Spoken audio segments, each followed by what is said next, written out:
கல்லணை கட்டின கரிகால சோழனை நம்ம எல்லாருக்கும் தெரியும். சரி, அவனோட பொருள் என்ன, அதாவது பேரோட பொருள் என்ன, அர்த்தம் என்ன அப்படின்னு கேட்டோம்னா உடனே நம்ம எல்லாரும் சொல்லுவோம், கரிந்த காலை உடையவன், அதனால அவன் கரிகாலன். அதுதான் அவனோட பேருக்கு அர்த்தமா? கரிகாலர்கள் மொத்தம் எத்தனை பேர் இருந்திருக்காங்க வரலாற்றுல? இதெல்லாம் தெரிஞ்சுக்கணும்னு வாங்க பார்க்கலாம். வரலாறு முக்கியம் அமைச்சரே. கரிகாலன் அப்படிங்கிற பேருக்கு பொருள் கரி பிளஸ் காலன். கரி அப்படின்னா யானைன்னு பொருள், காலன் அப்படின்னா யமன். யானைகளுக்கு யமன் போன்ற பலத்தை கொண்டவன், அவ்வளவு வீரம் வாய்ந்தவன் அப்படிங்கறதால கரிகாலன் அப்படின்னு அவருக்கு பேர் வந்துச்சு. அவன் எத்தனை கரிகாலர்கள் இது வரைக்கும் இருந்திருக்காங்க? சரி, இந்த கரிகாலன் அப்படிங்கிற இந்த நம்ம கேள்விப்படுற கரிந்த காலையுடையவன் எப்படி வந்துச்சுங்கிறது அப்கோர்ஸ் நமக்கெல்லாம் தெரியும். அவன் பகைவர்களால் சூழப்பட்டு ஒரு வீட்டு சிறையில வச்சிருக்கும் போது அந்த வீட்டோட சேர்த்து கொளுத்தி விட்டாங்க. அப்ப அந்த தீயிலேருந்து தப்பிக்கிறதுக்காக அவன் தன்னோட போராட்டத்துல அந்த ஒரு கருகி போச்சு.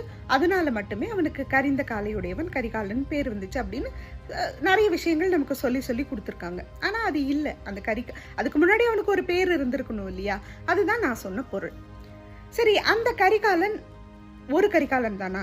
அவனை தவிர வேற கரிகாலர்கள் வரலாற்றுல இல்லையா அப்படின்னு கேட்டா, என்னை பொறுத்த வரைக்கும் 4 கரிகாலர்கள் வரலாற்றுல இருக்காங்க. பொன்னிக்கரை கண்ட பூபதி, பொன் இமய கோட்டு புலி பொருத்தி மண் ஆண்டான் மன்னன் வளவன், காடு கொன்று நாடாக்கி குளம் தொட்டு வளம் பெருக்கி. இந்த ஃப்ரேசஸ் எல்லாம் ஒரே கரிகாலனையா சொல்லுது? இல்ல அப்படின்னு தான் நான் சொல்லுவேன்.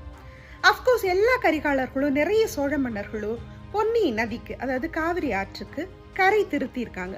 திரும்ப திரும்ப வர வெள்ளங்களால அஃபெக்ட் ஆகும்போது அந்த கரைகளை எல்லாம் எடுக்கிற பணியை நிறைய சோழ மன்னர்கள் பண்ணியிருக்காங்க. அதுக்கு ஒன்லி கரிகாலன் மட்டும்தான் அப்படின்னு நம்ம பெருமை சொல்லிக்க முடியாது. ஆனா கரிகாலனோட பார்ட் நிறைய இருந்திருக்கு.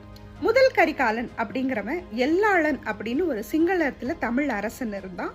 அவனோட சம காலத்தவனா அறியப்படுறான். அதாவது எல்லாளன் ஒரு சிங்கள மன்னனோடு போர் புரியும் போது அப்கோர்ஸ் அவனுக்கு படைகள் கொஞ்சமா இருந்தது போல, அதனால தமிழ்நாட்டுல அவன் உதவி படைக்கு ஆள் அனுப்பி இருந்தான். அப்போ இங்க ஆண்ட மன்னன் ஒரு கரிகாலன். அவன் கரிகாலன் துணைப்படை இவன் கேட்டதும் அமிச்சான். எல்லாளன் கேட்டதும் அங்க போய் சேர்றதுக்குள்ள துணைப்படைகள் போறதுக்கு டிலே ஆகி அங்க எல்லாளன் போர்ல இறந்துட்டான். அப்புறம் கோவ கொண்டு அவன் அந்த சிங்கள மன்னனை தோற்கடிச்சு அங்கிருந்து 12,000 அடிமைகளை கூட்டிட்டு வந்து இங்க காவிரி கரைதோறும் பணி எடுக்க வச்சான் அப்படிங்கிறது வரலாறு.